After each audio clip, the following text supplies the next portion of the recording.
की बड़ी खबर आपके लिए यह है कि रेप और गैंगरेप के मामलों में दोषियों को फांसी की सजा दिलाने वाला बहुत ही सख्त कानून आज पश्चिम बंगाल की विधानसभा में पास हो गया है।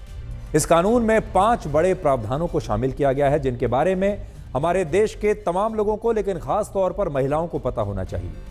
पहली बात और सबसे बड़ा प्रावधान यह है कि अगर बलात्कार की किसी घटना में पीड़ित महिला की मौत हो जाती है या वो कोमा में चली जाती है, तो ऐसे मामलों में दोषियों को फांसी की सजा दी जाएगी। जबकि भारतीय न्याय संहिता में यह प्रावधान है कि ऐसे मामलों में दोषियों को 20 साल जेल की सजा या फांसी हो सकती है। यानी पूरे भारत में जो कानून है और भारत का जो केंद्रीय कानून है उसमें तो है 20 साल की सजा, लेकिन ममता बनर्जी कह रही हैं कि इन्हें फांसी की सजा होनी चाहिए। दूसरा, रेप और गैंगरेप के मामलों में दोषियों को उम्र कैद की सजा होगी, जिसमें दोषियों को आखिरी सांस तक जेल में रखा जाएगा और इस दौरान उन्हें पैरोल भी नहीं दिया जाएगा। जबकि केंद्र सरकार के मौजूदा कानूनों में उम्र कैद की सजा 14 वर्षों के लिए होती है।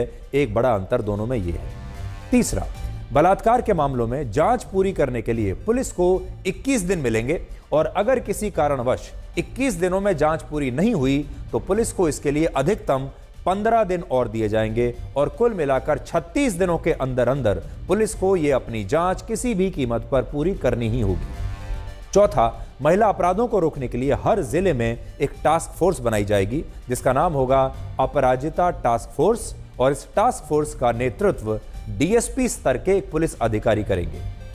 पांचवी बात, ऐसे मामलों में अदालत की कार्रवाई को प्रकाशित करने से पहले, उसके बारे में रिपोर्टिंग करने से पहले मीडिया को सरकार से इसकी अनुमति लेनी होगी और जो रिपोर्टर या जो मीडिया संस्थान ऐसा नहीं करेगा उस पर जुर्माना लगाया जाएगा और फिर रिपोर्टर को 3 से 5 साल की जेल की सजा भी इस मामले में हो सकती है।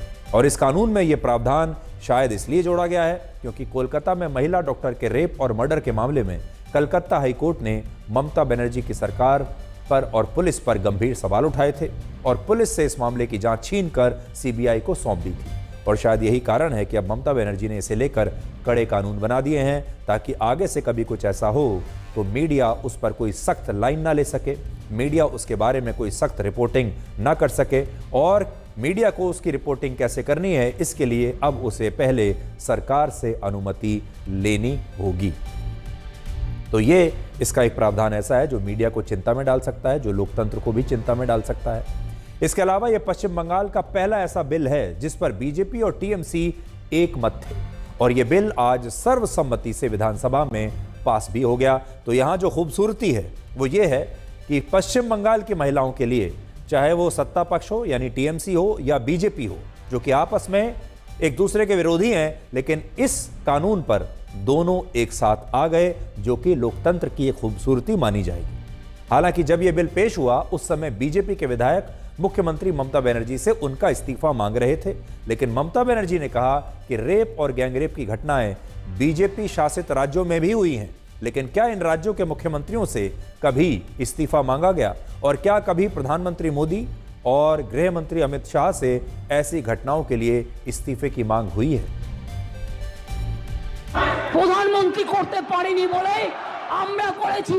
প্রধানমন্ত্রী আপনি দেশের লজ্জা, আপনি মেয়েদের প্রোটেকশন দিতে পারেন না, তাই আপনার পদত্যাগ দাবি করছি।